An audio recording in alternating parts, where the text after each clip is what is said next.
Olá pessoal, tudo bem? Dando sequência ao nosso peito volume 6, é a nossa aula 3 da semana 3, falaremos sobre os tigres asiáticos.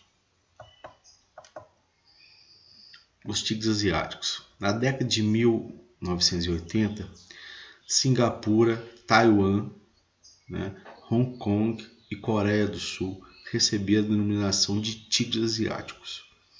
Esses países tiveram um grande desenvolvimento socioeconômico em decorrência da forte atuação do Estado na proteção da indústria nacional, inspirados nos modelos políticos e econômicos japonês e estadunidense.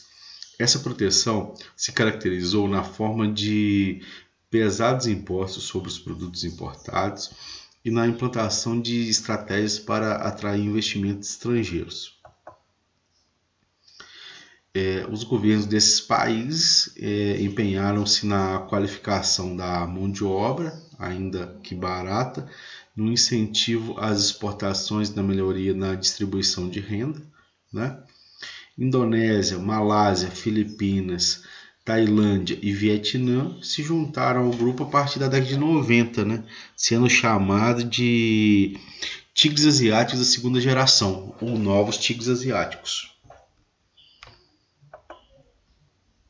Aqui nesse mapa, podemos observar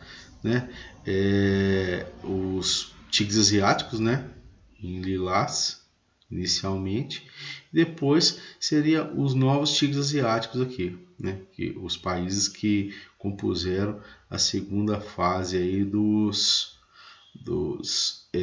novos tigres asiáticos, as grandes países, as grandes potências asiáticas que anexaram esse grupo.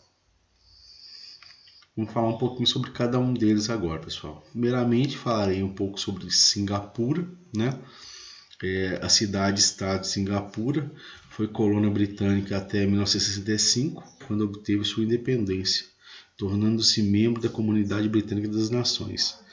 A partir de 1980, Singapura entrou numa fase de grande crescimento econômico, firmando-se como centro financeiro e de indústrias de alta tecnologias atraídas de outras partes do mundo pela mão de obra barata.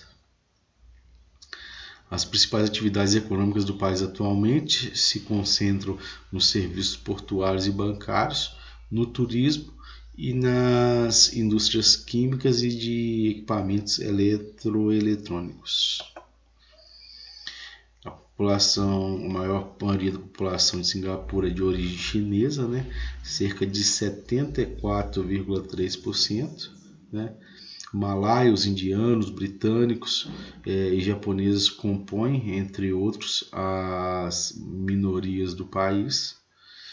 O país conseguiu integrar-se aos circuitos globalizados e desenvolveu políticas internas marcadas por investimentos em inovações tecnológicas que visam atrair capitais estrangeiros. O padrão de vida da população é bastante elevado. Nós temos algumas imagens aqui, sobre Singapura, com destaque aí principalmente para a engenharia de ponta, podemos destacado aí, mas a população daí de fato tem um alto índice de qualidade de vida, pode ser observado. Temos também Hong Kong, o território chinês de Hong Kong esteve sob a administração britânica desde 1842 e foi devolvido à China em 1997.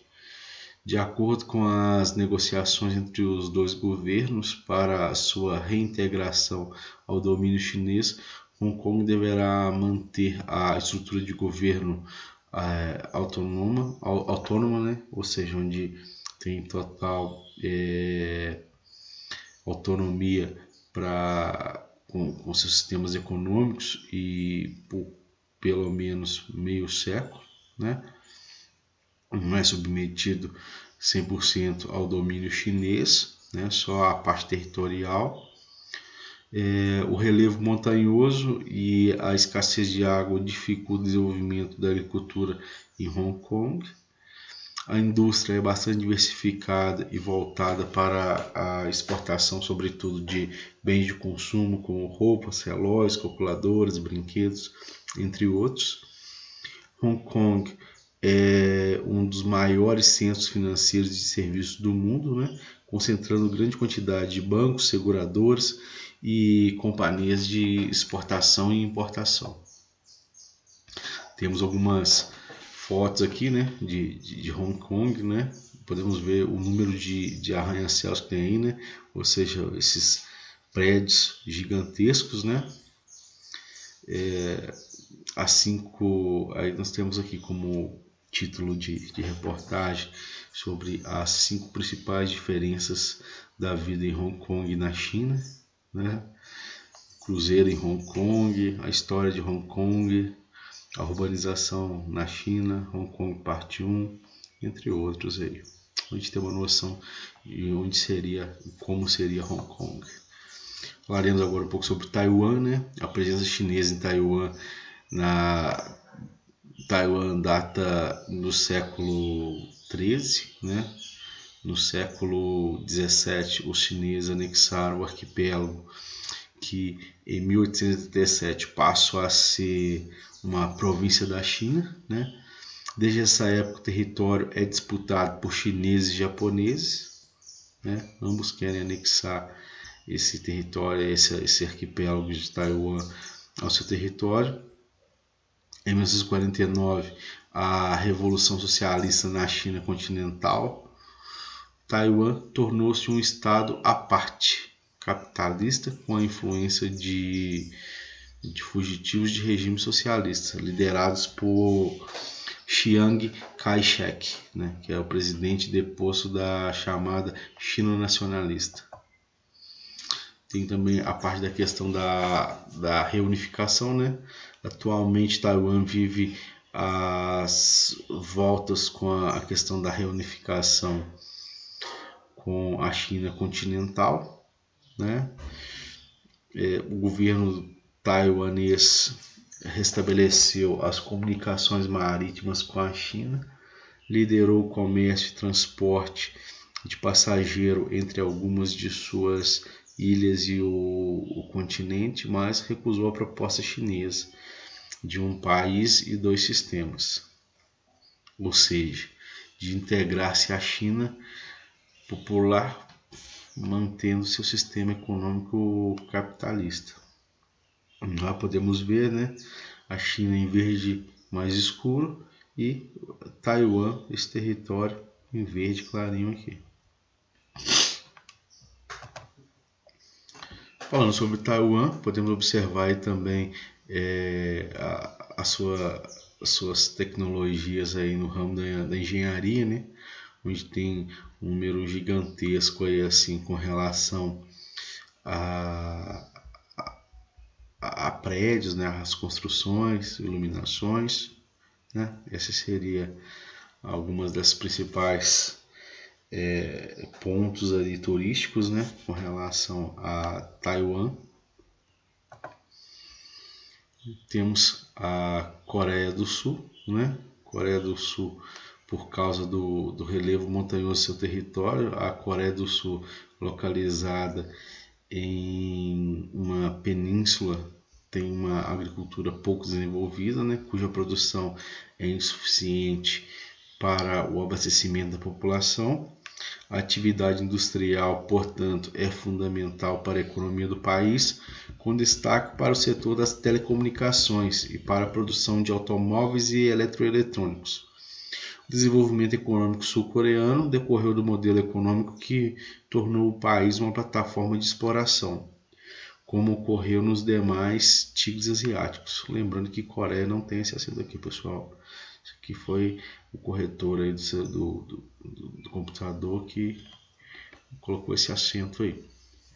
Mas está errado, Coreia não tem acento. Mas, a crise econômica mundial de 1997, né? O IDH da Coreia do Sul de 2017 foi de 903, né? Considerado muito elevado, né? O 22º na classificação dos países, né? Além disso, em 2016, quase 100% da população acima de 15 anos era alfabetizada e a média de anos de estudo da população era de 16,9 anos, né? Número bastante elevado. Na base desse desenvolvimento, houve uma significativa liberação do comércio externo e a diminuição dos investimentos sociais do governo. A crise econômica mundial de 1997 atingiu a Coreia do Sul intensamente, levando à liquidação de bancos e à privatização de empresas estatais, né? Medidas de ajuste estrutural da economia tomadas a partir de 1998 deram resultado, né? Apesar do seu alto custo social. Incluíram também grandes investimentos em educação e infraestrutura, principalmente ligada ao Parque de Pesquisa, Ciência e Tecnologia. Fazendo um comparativo aqui, pessoal, desses quase 17 anos de estudo da população, né? Aqui no Brasil entramos na escola por volta dos 6 anos, né? Saímos por volta dos 18 anos. Então, assim, dá para se ter uma noção, né? 6 para 18, 12, né? Em volta de 12 anos, 12, o máximo 13 quando se entra com 5, né? Lá se estuda aproximadamente 16,9 anos. Aqui, né, temos a bandeira da Coreia do Sul, né, e alguns pontos turísticos aí assim da cidade, né, onde mostra também uma arquitetura e tecnologia fantástica, né, em todos os aspectos. Show de luzes aí. Os tigres asiáticos da segunda geração, ou novos tigres asiáticos, né? Os tigres asiáticos fizeram grandes investimentos em alguns países do Sudeste Asiático, né? Promovendo a industrialização e alavancando o crescimento econômico, né? Os principais beneficiados desse processo foram Malásia, Indonésia, Vietnã, Filipinas e Tailândia. Esse grupo de países é denominado tigres asiáticos da segunda geração, ou novo tigre asiático, como falado anteriormente, pois se caracteriza pela mesma plataforma de desenvolvimento adotada pelos tigres asiáticos, né? Com maciços investimentos externos, mão de obra barata, forte presença do Estado, facilidades fiscais para exportação e proteção da indústria nacional com elevados impostos sobre produtos importados. Diferentemente dos tigres asiáticos, né, o crescimento econômico não foi acompanhado de melhorias nas condições de vida da população em geral. As condições de vida melhoram principalmente para uma elite privilegiada, né, e as desigualdades sociais se mantiveram. Como todo o Sudeste Asiático, esse grupo de países apresentam elevadas taxas de analfabetismo, de mortalidade infantil e muitas pessoas vivendo em moradias precárias. Esse seria um pouco sobre os tigres asiáticos aí, pessoal. Então, é importante que vocês guardem a definição de quais seriam os tigres asiáticos, né? E agora também a segunda geração ou novos tigres asiáticos. Importante para que a gente possa realizar as atividades aí. Um abraço a todos, até a próxima.